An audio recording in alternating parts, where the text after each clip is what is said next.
Hello दोस्तों, स्वागत है आप सभी का हमारे यूट्यूब चैनल विधिकारी में। दोस्तों, इस वीडियो में हम सीआरपीसी से संबंधित महत्वपूर्ण प्रश्नों को हल करेंगे जो कि विगत वर्षों में यूपी एपीओ की परीक्षा में पूछे जा चुके हैं और आने वाली जो परीक्षा है पीसीएसजे और एपीओ की, उसके लिए बहुत महत्वपूर्ण है। इस वीडियो के अलावा दोस्तों हमारे चैनल पर आईपीसी, सीआरपीसी और एविडेंस, पुलिस अधिनियम, इन सब से संबंधित प्रश्नों की एक सीरीज जो है वो उपलब्ध है, आप उनका अवलोकन कर सकते हैं। खास करके पुलिस अधिनियम जो कि उत्तर प्रदेश एपीओ की परीक्षा में पूछा जाता है, उससे संबंधित प्रश्नों का एक संकलन वो हमारे चैनल पे उपलब्ध है, आप उसका अवलोकन कर सकते हैं, वो बहुत महत्वपूर्ण साबित होगा। तो आइए हम सीआरपीसी से संबंधित प्रश्नों को हल करते हैं। तो पहला प्रश्न है, निम्नलिखित में से किस केस में यह प्रतिपादित किया गया कि केस डायरी का उपयोग अभियुक्त नहीं कर सकता है और अभियुक्त या उसका अधिवक्ता न तो केस डायरी को मंगवा सकता है और न ही उसका अवलोकन का दावा कर सकता है। तो यह निर्णय सुप्रीम कोर्ट के द्वारा मधुलिमय बनाम भारत संघ के केस में दिया गया था। इस प्रकार से दूसरा विकल्प सही है। नेक्स्ट, दंड प्रक्रिया संहिता की धारा 308 के अंतर्गत एक सह अपराधी जो क्षमादान की शर्तों को पूरा नहीं करता है उसका झूठा साक्ष्य देने के लिए अलग से विचारण हो सकता है, लेकिन किसकी अनुमति से? तो धारा 308 के अनुसार जबकि लोक अभियोजक यह प्रमाणित कर देता है कि धारा 306 और 307 के तहत क्षमादान प्राप्त करने वाला सह अभियुक्त किसी अति आवश्यक बात को छुपाकर क्षमादान प्राप्त किया है या मिथ्या साक्ष्य देकर क्षमादान प्राप्त किया है, तो ऐसी स्थिति में उसको जिस अपराध के लिए क्षमादान किया गया था उस अपराध के लिए उसका विचारण किया जा सकता है और दोषी प्रतीत होने पर उसको दोष सिद्ध किया जाएगा और बाद में हाई कोर्ट की पूर्व अनुमति से उसका मिथ्या साक्ष्य देने के लिए अलग से विचारण भी किया जा सकता है। तो इस प्रकार से दूसरा विकल्प सही है। नेक्स्ट, दंड प्रक्रिया संहिता की धारा 77 के अंतर्गत वारंट निष्पादित किया जा सकता है। तो धारा 77 के अंतर्गत वारंट भारत के किसी भी स्थान पर निष्पादित किया जा सकता है। नेक्स्ट, दंड प्रक्रिया संहिता के किस प्रावधान के अंतर्गत पुलिस थाने का भारसाधक अधिकारी अपराध की प्रथम सूचना रिपोर्ट प्राप्त होने पर संबंधित मजिस्ट्रेट को उसकी प्रतिलिपि भेजेगा? तो इसके बारे में प्रावधान सीआरपीसी की धारा 157 के अंतर्गत किया गया है। नेक्स्ट, असंज्ञेय अपराध से अभिप्रेत है ऐसा अपराध जिसमें, तो असंज्ञेय अपराध को धारा 2L में परिभाषित किया गया है, ऐसा अपराध जिसमें एक पुलिस अधिकारी वारंट के बिना अभियुक्त को गिरफ्तार नहीं कर सकता है। तो पहला विकल्प सही है। जबकि संज्ञेय अपराध को धारा 2C में परिभाषित किया गया है। नेक्स्ट, क्या आपराधिक न्यायालय उसके समक्ष प्रस्तुत किए गए किसी दस्तावेज को परिबद्ध कर सकता है? तो हाँ, ऐसा दस्तावेज परिबद्ध किया जा सकता है। नेक्स्ट, क्या एक मजिस्ट्रेट किसी स्थान की जिसकी तलाशी के लिए वह सीआरपीसी के अंतर्गत तलाशी वारंट जारी करने के लिए सक्षम है अपनी उपस्थिति में तलाशी लिए जाने का आदेश दे सकता है? तो ऐसा आदेश सीआरपीसी की धारा 103 के अंतर्गत दिया जा सकता है। तो पहला विकल्प सही है। नेक्स्ट, समन मामले का अर्थ है, तो समन मामले को धारा 2W में परिभाषित किया गया है। इसके अनुसार समन मामला से तात्पर्य ऐसा मामला है जो कि वारंट मामला नहीं है और वारंट मामले को धारा 2X में परिभाषित किया गया है।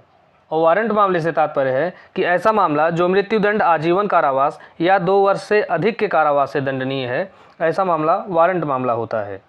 नेक्स्ट, निम्नलिखित में से कौन सा केस त्रुटिपूर्ण अन्वेषण से संबंधित है? तो त्रुटिपूर्ण अन्वेषण से संबंधित केस है जहीरा हबीबुल्ला शेख बनाम गुजरात राज्य। नेक्स्ट, दंड प्रक्रिया संहिता की धारा 125 के संदर्भ में निम्नलिखित कथनों में से कौन सा कथन सही नहीं है? पहला है, एक ऐसा व्यक्ति जिसके पास पर्याप्त आर्थिक साधन नहीं है के विरुद्ध धारा 125 का उपयोग नहीं हो सकता है। तो यही सही नहीं है, क्योंकि इसमें पर्याप्त आर्थिक साधन रहे चाहे न रहे, प्रत्येक व्यक्ति अपने पत्नी, अवयस्क संतान और माता पिता का भरण पोषण करने के लिए बाध्य होता है। नेक्स्ट, दंड प्रक्रिया संहिता की धारा 192(2) के अंतर्गत संस्थित मामले में अपनाई गई विचारण की प्रक्रिया कैसी होती है?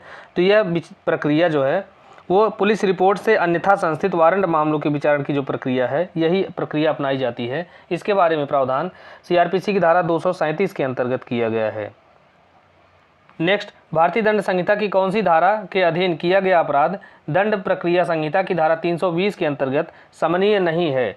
तो धारा 353 के तहत जो अपराध किए जाते हैं आईपीसी के अंतर्गत, तो ये अपराध समनीय नहीं होते हैं। बाकी 352, 354 और 355 ये समनीय प्रकृति के हैं। नेक्स्ट, धारा 145 दंड प्रक्रिया संहिता के अंतर्गत कार्रवाइयों का उद्देश्य शांति भंग के खतरे का निवारण करना है, न कि स्वामित्व का निर्धारण करना। यह निर्णय किस केस में दिया गया था? तो ऐसा निर्णय भारत संघ बनाम अजीमुन्निसा खातून के केस में दिया गया था। नेक्स्ट, निर्णय सुनाए जाते समय किसी मामले में अभियुक्त की उपस्थिति से छूट दी जा सकती है। तो अभियुक्त की अनुपस्थिति में भी किसी मामले का निर्णय सुनाया जा सकता है। इसके बारे में प्रावधान धारा 353 के खंड 6 में दिया गया है। तो इसके अनुसार जबकि न्यायालय ने अभियुक्त को व्यक्तिगत उपस्थिति से पूर्व में ही छूट प्रदान कर दी हो और जबकि निर्णय दोषमुक्ति का हो, तो इस प्रकार से पहला और दूसरा दोनों विकल्प सही हैं। नेक्स्ट, न्याय हित में मजिस्ट्रेट के पास यह शक्ति है कि वह समन मामले का विचारण वारंट मामले की तरह कर सकता है, जिसमें उस मामले के अंतर्गत जिस अपराध के लिए विचारण हो रहा है तो वह दंडनीय है। तो यदि ऐसा मामला 6 माह से अधिक के कारावास से दंडनीय है तो ऐसे मामले का विचारण वारंट मामले के विचारण की प्रक्रिया के अनुसार किया जा सकता है और इसके बारे में प्रावधान सीआरपीसी की धारा 259 के अंतर्गत किया गया है। नेक्स्ट, दंड प्रक्रिया संहिता की निम्न धाराओं में से किसमें सत्र न्यायालय के समक्ष विचारण की प्रक्रिया का प्रावधान किया गया है? तो सत्र न्यायालय के समक्ष विचारण की प्रक्रिया के बारे में प्रावधान सीआरपीसी की धारा 225 से लेकर 237 में दिया गया है, जबकि 238 से लेकर 250 तक मजिस्ट्रेट के समक्ष विचारण है, 251 से लेकर 259 तक समन मामले का विचारण और 260 से लेकर 265 में संक्षिप्त विचारण के बारे में प्रावधान किया गया है। नेक्स्ट, दंड प्रक्रिया संहिता के अंतर्गत निम्नलिखित में से कौन सा कथन सही नहीं है? तो पहला है, जहां कोई निजी या अन्य प्राधिकृत व्यक्ति किसी अभियुक्त को बंदी बनाकर पुलिस की अभिरक्षा में देने का अधिकार रखता है, वहां ऐसा निजी व्यक्ति बंदी की तलाशी भी ले सकता है। तो यह कथन सही नहीं है, क्योंकि वह उसको गिरफ्तार करने का अधिकार रखता है कोई प्राइवेट व्यक्ति, लेकिन उसकी तलाशी नहीं ले सकता है। नेक्स्ट, दंड प्रक्रिया संहिता की धारा 125 के अंतर्गत एक मजिस्ट्रेट को निम्नलिखित शक्तियां प्राप्त हैं। तो धारा 125 के अंतर्गत किसी मजिस्ट्रेट को अंतरिम भरण पोषण तथा कार्यवाहियों के व्ययों को प्रदान करने की शक्ति प्राप्त है। नेक्स्ट, जब किसी मामले में कोई न्यायाधीश या मजिस्ट्रेट व्यक्तिगत रूप से हितबद्ध है तो वह मामले का तब तक न तो विचारण करेगा, न ही विचारणार्थ सुपुर्द करेगा और न ही कोई अपील ऐसे मामले में सुनेगा जब तक कि अपने अपीली न्यायालय की अनुमति न प्राप्त कर ले। तो इसके बारे में प्रावधान सीआरपीसी की धारा 479 में दिया गया है और यह धारा नेचुरल जस्टिस से संबंधित है, अर्थात जब किसी मामले में न्यायाधीश स्वयं हितबद्ध है तो ऐसे मामले का विचारण वह नहीं करेगा, न ही उसकी अपील सुनेगा। नेक्स्ट, किस मामले में अब निर्धारित किया गया कि दंड प्रक्रिया संहिता के अध्याय 8 के प्रावधान लोकहित में होने के कारण भारतीय संविधान के अनुच्छेद 19 का अतिक्रमण नहीं करते हैं? तो ऐसा निर्णय मधुलेमय बनाम एसडीएम मुंगेर के केस में दिया गया था। नेक्स्ट, दंड प्रक्रिया संशोधन अधिनियम 2005 द्वारा दंड प्रक्रिया संहिता की धारा 459 में 10 रुपये से कम शब्दों को किन शब्दों से प्रतिस्थापित किया गया था? तो इसे 10 रुपये से कम शब्दों को 500 रुपये से कम शब्दों से प्रतिस्थापित किया गया है। नेक्स्ट, जहां दो या अधिक न्यायालयों के मध्य क्षेत्राधिकार का प्रयोग विवादित हो तथा ऐसे न्यायालय विभिन्न उच्च न्यायालयों की अधीनस्थता के अंतर्गत हों तो दंड प्रक्रिया संहिता की धारा 186 के अंतर्गत विषय किसके द्वारा विनिश्चित किया जाएगा? तो जबकि एक ही उच्च न्यायालय के अधीनस्थ न्यायालयों के मध्य क्षेत्राधिकार का विवाद होता है तो ऐसी स्थिति में क्षेत्राधिकार का निर्धारण उसी हाईकोर्ट के द्वारा किया जाता है, लेकिन यहाँ अलग अलग हाईकोर्ट के अधीनस्थ न्यायालयों के मध्य क्षेत्राधिकार का विवाद है तो ऐसी स्थिति में ऐसे उच्च न्यायालय के द्वारा इसका विनिश्चय किया जाएगा जिसके क्षेत्र में कार्यवाही पहली बार प्रारंभ हुई थी। इस प्रकार से चौथा विकल्प सही है। नेक्स्ट, दंड प्रक्रिया संहिता की धारा 468 के अनुसार 2 वर्ष की अवधि से दंडनीय अपराध के लिए परिसीमा काल क्या है? तो सीआरपीसी की धारा 468 के अंतर्गत परिसीमा काल को बताया गया है। इसके अनुसार जबकि अपराध केवल जुर्माने से दंडनीय है तो ऐसी स्थिति में परिसीमा काल 6 महीने का होगा। यदि अपराध 1 वर्ष तक के अपराध से दंडनीय है तो वहाँ परिसीमा काल 1 वर्ष होगा। यदि अपराध 1 वर्ष से अधिक लेकिन 3 वर्ष तक के कारावास से दंडनीय है तो ऐसी स्थिति में परिसीमा काल 3 वर्ष होगा और 3 वर्ष से अधिक के कारावास से दंडनीय अपराधों के लिए कोई परिसीमा काल नहीं होगा। तो यहाँ 2 वर्ष तक के दंड से दंडनीय अपराध के मामले में पूछा गया प्रश्न है तो इसलिए यहाँ परिसीमा काल 3 वर्ष होगा। नेक्स्ट, पुलिस अन्वेषण के लिए किसी व्यक्ति को निरुद्ध करने की मजिस्ट्रेट की शक्ति अधिकतम कितने दिनों की है? तो मजिस्ट्रेट धारा 167 के अनुसार अधिकतम 90 दिनों तक के लिए पुलिस अभिरक्षा में निरुद्ध कर सकता है, जबकि पुलिस उस मामले का अन्वेषण कर रही हो। नेक्स्ट, साक्षी द्वारा प्रश्न का उत्तर देने से इनकार करने पर या मांगे जाने पर दस्तावेज प्रस्तुत करने से इनकार करने पर उसे अधिकतम कितनी अवधि के कारावास से दंडित किया जा सकता है? तो उसे 14 दिन के कारावास से दंडित किया जा सकता है और इसके बारे में बंद धारा 349 में दिया गया है। नेक्स्ट, दंड प्रक्रिया संहिता के अंतर्गत आजीवन कारावास के दंड का लघुकरण कौन कर सकता है? तो लघुकरण के बारे में प्रावधान धारा 433 में दिया गया है। इसके अनुसार समुचित सरकार अभियुक्त व्यक्ति की उसके दंड का लघुकरण कर सकती है। तो लघुकरण मृत्युदंड का है तो उसे किसी अन्य दंड में लघुकरण किया जा सकता है। आजीवन कारावास के दंड को 14 वर्ष के कारावास या जुर्माने के रूप में लघुकृत किया जा सकता है। कठोर कारावास के दंड को सादा कारावास में और सादा कारावास को केवल जुर्माने के रूप में लघुकरण किया जा सकता है। तो इस प्रकार से पहला विकल्प सही है, समुचित सरकार। नेक्स्ट, मामलों और अपीलों को एक उच्च न्यायालय से दूसरे उच्च न्यायालय को अंतरित करने की सुप्रीम कोर्ट की शक्ति का प्रयोग निम्नलिखित में से किसके आवेदन पर किया जा सकता है? तो सुप्रीम कोर्ट धारा 406 के तहत मामलों को एक हाई कोर्ट से दूसरे हाई कोर्ट को ट्रांसफ़र कर सकता है, लेकिन इसके लिए हितबद्ध पक्षकार या महान्यायवादी के द्वारा जब आवेदन किया जाता है तब सुप्रीम कोर्ट अपनी इस शक्ति का प्रयोग करता है। इस प्रकार से दूसरा विकल्प सही है। नेक्स्ट, 10 वर्ष की अवधि के कारावास का दंड निम्नलिखित में से किसके द्वारा दिया जा सकता है? तो 10 वर्ष तक के कारावास का दंड सहायक सत्र न्यायाधीश के द्वारा दिया जाता है और इसके बारे में प्रावधान सीआरपीसी की धारा 28 में दिया गया है। नेक्स्ट, एक प्राइवेट व्यक्ति किसी व्यक्ति को कब गिरफ्तार कर सकता है? तो एक प्राइवेट व्यक्ति भी किसी व्यक्ति को गिरफ्तार कर सकता है जबकि उसकी उपस्थिति में वह संज्ञेय और गैर जमानती अपराध करता है। इसके बारे में प्रावधान धारा 43 में दिया गया है सीआरपीसी में। इसके अनुसार कि जबकि किसी प्राइवेट व्यक्ति की उपस्थिति में कोई अजमानती और संज्ञेय अपराध किया जाता है या कोई उद्घोषित अपराधी है तो ऐसी स्थिति में वह प्राइवेट व्यक्ति उसको गिरफ्तार कर सकता है और गिरफ्तार व्यक्ति को अनावश्यक विलंब के बिना पुलिस अधिकारी को हवाले कर दिया जाएगा। नेक्स्ट, दंड प्रक्रिया संहिता की किस धारा के अंतर्गत किसी फरार व्यक्ति के लिए उद्घोषणा जारी की जा सकती है? तो धारा 82 के तहत उद्घोषणा जारी कर दी जाती है जबकि वह वारंट जारी होने के बाद भी उपस्थित नहीं होता है। तो ऐसी स्थिति में अपराधी को उपस्थित होने के लिए बाध्य करने के लिए न्यायालय के द्वारा उद्घोषणा जारी की जाती है और उद्घोषणा जारी करने के बाद उसको धारा 83 के तहत उसकी संपत्ति कुर्क की जाती है। नेक्स्ट, दंड प्रक्रिया संहिता की निम्न धाराओं में से सत्र न्यायालय के समक्ष विचारण का प्रावधान किस धारा में किया गया है? तो यह धारा 225 से लेकर 237 तक में दिया गया है। नेक्स्ट, यदि किसी अभियुक्त के पास पर्याप्त साधन नहीं है कि वह अपने बचाव के लिए अधिवक्ता रख सके तो सत्र न्यायालय उसकी प्रतिरक्षा के लिए राज्य के व्यय पर उसे अधिवक्ता उपलब्ध कराएगा। यह प्रावधान सीआरपीसी की किस धारा में दिया गया है? तो यह प्रावधान सीआरपीसी की धारा 304 के अंतर्गत किया गया है। नेक्स्ट, दंड प्रक्रिया संहिता की धारा 306 के अधीन निम्नलिखित में से कौन किसी सह अपराधी को क्षमादान करने के लिए अधिकृत नहीं है? तो धारा 306 के तहत किसी सह अपराधी को क्षमादान दिए जाने के बारे में प्रावधान किया गया है और क्षमादान की शक्ति मुख्य न्यायिक मजिस्ट्रेट, महानगर मजिस्ट्रेट और प्रथम वर्ग मजिस्ट्रेट को है जबकि द्वितीय वर्ग मजिस्ट्रेट को नहीं होती है। नेक्स्ट, दंड प्रक्रिया संहिता की कौन सी धारा यह उपबंध करती है कि किसी व्यक्ति द्वारा किसी पुलिस अधिकारी से अन्वेषण के दौरान किया गया कोई कथन यदि लेखबद्ध किया जाता है तो ऐसे कथन करने वाले व्यक्ति द्वारा हस्ताक्षरित नहीं किया जाएगा? तो इसके बारे में प्रावधान सीआरपीसी की धारा 162 के अंतर्गत किया गया है और 163 में यह बताया गया है कि जब ऐसा कथन लेखबद्ध किया जाता है तो उसे कोई उत्प्रेरणा या धमकी नहीं दी जाएगी। नेक्स्ट, गलत उत्तर बताइए। प्रथम, सूचना रिपोर्ट का क्या अर्थ है? तो गलत उत्तर पूछा इसमें। पहला है तो एफआईआर किसी संज्ञेय अपराध से संबंधित सूचना है, ये सही है। सूचना किसी पुलिस अधिकारी को दी जाती है, ये भी सही है। सूचना समय के अनुसार प्रथम होनी चाहिए, ये भी सही है। और चौथा है इसे सदैव लिखित होना चाहिए, तो यही सही नहीं है क्योंकि यह लिखित या मौखिक दोनों रूप में हो सकता है।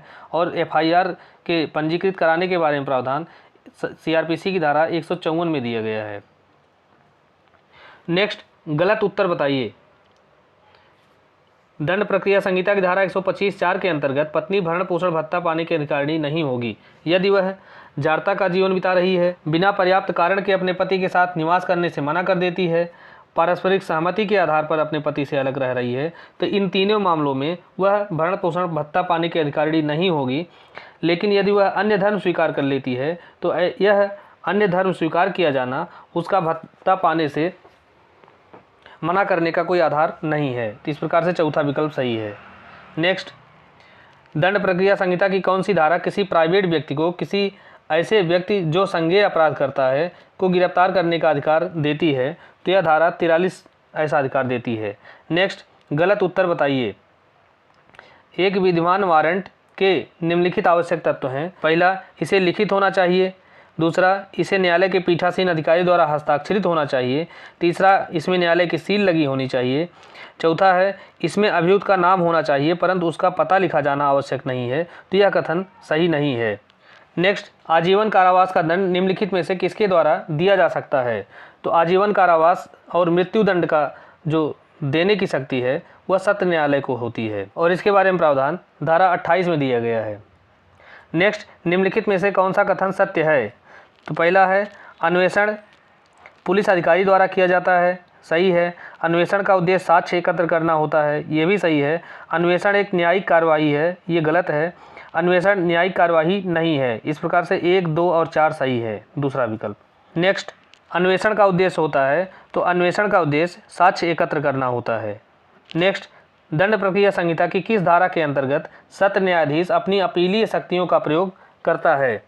तो सत्र न्यायाधीश अपनी अपीलीय शक्तियों का प्रयोग सीआरपीसी की धारा 373 के तहत करता है। नेक्स्ट, दंड प्रक्रिया संहिता की किस धारा के अंतर्गत एक अभियुक्त स्वयं सक्षम साक्षी हो सकता है? तो धारा 315 के अनुसार एक अभियुक्त व्यक्ति प्रतिरक्षा के लिए स्वयं सक्षम साक्षी होगा परंतु वह अपनी लिखित प्रार्थना के बिना साक्षी के रूप में नहीं बुलाया जाएगा। नेक्स्ट, 2 वर्ष से अधिक अवधि के कारावास से दंडनीय अपराध का संबंध है। तो धारा 2X में वारंट मामले को परिभाषित किया गया है। इसके अनुसार वारंट मामले से तात्पर्य ऐसे मामले से है जो कि मृत्युदंड, आजीवन कारावास या 2 वर्ष से अधिक के कारावास से दंडनीय है। तो इस प्रकार से 2 वर्ष से अधिक के अवधि के कारावास से दंडनीय अपराध वारंट अपराध होता है या वारंट मामला होता है। नेक्स्ट, मुख्य न्यायिक मजिस्ट्रेट कौन सा दंड दे सकता है? तो मुख्य न्यायिक मजिस्ट्रेट 7 वर्ष से अनधिक तक के कारावास का दंड दे सकता है। इसके बारे में प्रावधान सीआरपीसी की धारा 29 में दिया गया है। नेक्स्ट, दंड प्रक्रिया संहिता की धारा 133 के अंतर्गत लोक न्यूसेंस हटाने के लिए सशर्त आदेश कौन दे सकता है? तो लोक न्यूसेंस हटाने के लिए सशर्त आदेश जिला मजिस्ट्रेट, उपखंड मजिस्ट्रेट और विशेष रूप से अधिकृत कार्यपालक मजिस्ट्रेट अर्थात इन सभी के द्वारा दिया जा सकता है। नेक्स्ट, संज्ञेय अपराध में पुलिस अधिकारी आरोपी को वारंट के बिना गिरफ्तार कर सकता है। तो दूसरा विकल्प सही है। नेक्स्ट, निम्नलिखित में से कौन सीआरपीसी की धारा 125 के अंतर्गत भरण पोषण प्राप्त करने का अधिकारी नहीं है? तो धारा 125 के अंतर्गत पत्नी, अवयस्क बच्चे और माता पिता ये भरण पोषण प्राप्त करने के अधिकारी हैं, लेकिन इसमें सहोदर भाई नहीं आता है। नेक्स्ट, दंड प्रक्रिया संहिता की मुख्य विशेषता क्या है? तो इसकी मुख्य विशेषता है न्यायपालिका का कार्यपालिका से पृथक्करण। नेक्स्ट, दंड प्रक्रिया संहिता के अंतर्गत क्या परिणाम होगा यदि निर्णय लिखने के पश्चात लेकिन उसके सुनाए जाने से पूर्व न्यायाधीश की मृत्यु हो जाती है? तो ऐसी स्थिति में ऐसा जो निर्णय होगा वो उस न्यायाधीश की एक राय मात्र माना जाएगा। नेक्स्ट, एक अवसर पर चोरी का अभियुक्त है और दूसरे अवसर पर घोर उपहत्या का अभियुक्त है। तो दंड प्रक्रिया संहिता की धारा 218 का उपयोग करते हुए निम्नलिखित में से कौन सा कथन सही है? तो धारा 218 के अनुसार प्रत्येक सुभिन्न अपराध के लिए पृथक आरोप लगाया जाएगा और उसका पृथक पृथक विचारण किया जाएगा। तो इस प्रकार से पहला विकल्प सही है। नेक्स्ट, यदि दोषसिद्धि अपील पर या अन्यथा अपास्त कर दी जाती है तो सीआरपीसी की धारा 106 के अंतर्गत जो निष्पादित बंधपत्र है वह शून्य हो जाएगा। नेक्स्ट, दंड प्रक्रिया संहिता की किस धारा में लोक अभियोजक अर्थात पब्लिक प्रोसिक्यूटर को परिभाषित किया गया है? तो इसे धारा 2U में परिभाषित किया गया है। नेक्स्ट, गिरफ्तारी का वारंट किस अवधि तक प्रवर्तन में रहता है? तो धारा 70 के अनुसार गिरफ्तारी का वारंट जो है जब तक निष्पादित न कर दिया जाए या रद्द न कर दिया जाए तब तक वह प्रवर्तन में रहता है। नेक्स्ट, दंड प्रक्रिया संहिता की किस धारा में प्रावधान है कि प्रत्येक जांच या विचारण में कार्यवाहियां सभी साक्ष्यों की परीक्षा हो जाने तक दिन प्रतिदिन जारी रखी जाएंगी? तो इसके बारे में प्रावधान सीआरपीसी की धारा 309 के अंतर्गत किया गया है। नेक्स्ट, दंड प्रक्रिया संहिता की किस धारा के अंतर्गत कोई न्यायालय निर्णय सुनाए जाने से पूर्व किसी समय किसी भी आरोप में परिवर्तन या परिवर्धन कर सकता है? तो यह परिवर्तन या परिवर्धन धारा 216 के अनुसार किया जाता है। धारा 216 के अनुसार कोई न्यायालय निर्णय सुनाए जाने से पूर्व किसी समय किसी भी आरोप में परिवर्तन या परिवर्धन कर सकता है। जबकि ऐसा परिवर्तन या परिवर्धन किया जाता है तो उसे अभियुक्त को पढ़कर सुनाया और समझाया जाएगा।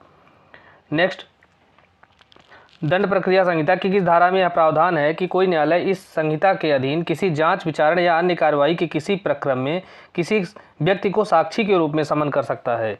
तो इसके बारे में प्रावधान सीआरपीसी की धारा 311 के अंतर्गत किया गया है। नेक्स्ट, निम्नलिखित में से कौन सा सुमेलित नहीं है? तो पहला है आरोप की अंतर्वस्तु, इसके बारे में प्रावधान धारा 211 में किया गया है। दूसरा, जब आरोप परिवर्तित या परिवर्धित किया जाता है तब साक्षियों का पुनः बुलाया जाना, तो इसके बारे में प्रावधान धारा 216 के अंतर्गत नहीं बल्कि 217 के अंतर्गत किया गया है। नेक्स्ट, दंड प्रक्रिया संहिता की धारा 9(2) यह प्रावधान करता है कि प्रत्येक सेशन न्यायालय में एक पीठासीन न्यायाधीश होगा जो उच्च न्यायालय द्वारा नियुक्त किया जाएगा। नेक्स्ट, दंड प्रक्रिया संहिता की किस धारा में किसी पुरुष पुलिस अधिकारी को महिला की गिरफ्तारी के समय उसके शरीर को छूने की अनुमति नहीं दी गई है? तो ऐसी व्यवस्था जो है धारा 46(1) के परंतुक में की गई है। तो धारा 46 खंड 1 के परंतुक के अनुसार जब तक कि पुलिस अधिकारी महिला न हो तब तक कोई पुरुष पुलिस अधिकारी किसी स्त्री की गिरफ्तारी करने के लिए उसके शरीर का स्पर्श नहीं करेगा। नेक्स्ट, सीआरपीसी की किस धारा में गिरफ्तार किए गए व्यक्ति की पूछताछ के दौरान अपनी पसंद के अधिवक्ता से मिलने का अधिकार दिया गया है? तो यह अधिकार 41D के तहत दिया जाता है। नेक्स्ट, मुख्य महानगर मजिस्ट्रेट को किस न्यायालय की शक्तियाँ प्राप्त होती हैं? तो धारा 29 खंड 4 के अनुसार मुख्य महानगर मजिस्ट्रेट को मुख्य न्यायिक मजिस्ट्रेट तथा सीजेएम के बराबर शक्तियाँ प्राप्त होती हैं। नेक्स्ट, किसी अपराध का संक्षिप्त विचारण हो सकता है यदि वह अपराध निम्नलिखित अवधि से अधिक के कारावास से दंडनीय नहीं है। तो धारा 260 के अनुसार संक्षिप्त विचारण ऐसे अपराधों का हो सकता है जो कि 2 वर्ष से कम के दंड से दंडनीय होते हैं। नेक्स्ट, सीआरपीसी के निम्नलिखित में से कौन सी धारा पीड़ित प्रतिकर योजना का प्रावधान करती है? तो पीड़ित प्रतिकर योजना के बारे में जो प्रावधान है वो धारा 357A में दिया गया है और इस धारा को 2008 के संशोधन के द्वारा जोड़ा गया था।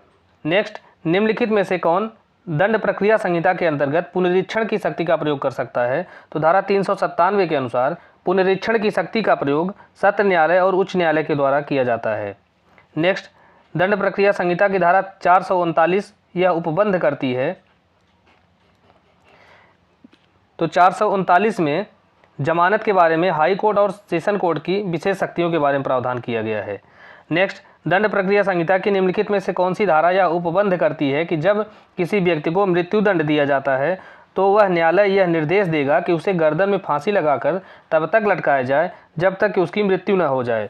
तो इसके बारे में प्रावधान सीआरपीसी की धारा 354 खंड 5 के अंतर्गत किया गया है। नेक्स्ट, दंड प्रक्रिया संहिता में माफ़ी मांगने पर अपराधी का उन्मोचन का उपबंध किस धारा में किया गया है? तो यह प्रावधान धारा 348 के अंतर्गत किया गया है। नेक्स्ट, दंड प्रक्रिया संहिता की धारा 446 के अंतर्गत आदेश में अपील किए जाने के लिए निम्नलिखित में से कौन सा प्रावधान संबंधित है? तो धारा 446 के तहत जो आदेश किया जाता है उसकी अपील धारा 449 के तहत की जाती है। नेक्स्ट, न्यायिक मजिस्ट्रेट के संबंध में सामान्य नियंत्रण सीआरपीसी की किस धारा में उपबंध है? न्यायिक मजिस्ट्रेटों के ऊपर जो नियंत्रण रखा जाता है उसके बारे में प्रावधान सीआरपीसी की धारा 15 के अंतर्गत किया गया है। धारा 15 के अनुसार प्रत्येक मुख्य न्यायिक मजिस्ट्रेट अर्थात सीजेएम सत्र न्यायाधीश के अधीन होगा और प्रत्येक अन्य न्यायिक मजिस्ट्रेट सेशन न्यायाधीश के सामान्य नियंत्रण के अधीन रहते हुए मुख्य न्यायिक मजिस्ट्रेट के अधीनस्थ होंगे। नेक्स्ट, सीआरपीसी की धारा 24 के अंतर्गत लोक अभियोजक किसका प्रतिनिधित्व करता है?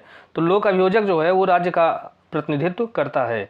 नेक्स्ट, अभिरक्षा तथा गिरफ्तारी यह प्रक्रिया के आलोक में भिन्न है क्योंकि अभिरक्षा से तात्पर्य है जो न्यायालय के द्वारा या न्यायालय के आदेश के द्वारा अगर किसी व्यक्ति को न्यायिक अभिरक्षा या पुलिस अभिरक्षा में भेजा जाता है तो उसको अभिरक्षा कहा जाता है। जबकि प्रथम दृष्टया किसी अपराध के होने पर पुलिस किसी व्यक्ति को गिरफ्तार कर लेती है या अपने अभिरक्षा में ले लेती है तो उसको गिरफ्तारी कहा जाता है।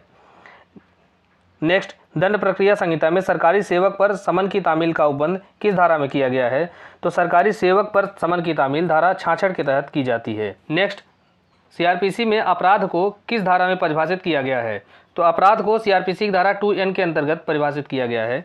इसके अनुसार अपराध से कोई ऐसा कार्य या लोप अभिप्रेत है जो तथ्य में प्रवृत्त किसी विधि द्वारा दंडनीय बना दिया गया है, और इसके अंतर्गत ऐसा कार्य भी है जिसके बारे में पशु अत्याचार अधिनियम की धारा 20 के तहत परिवाद किया जा सकता है।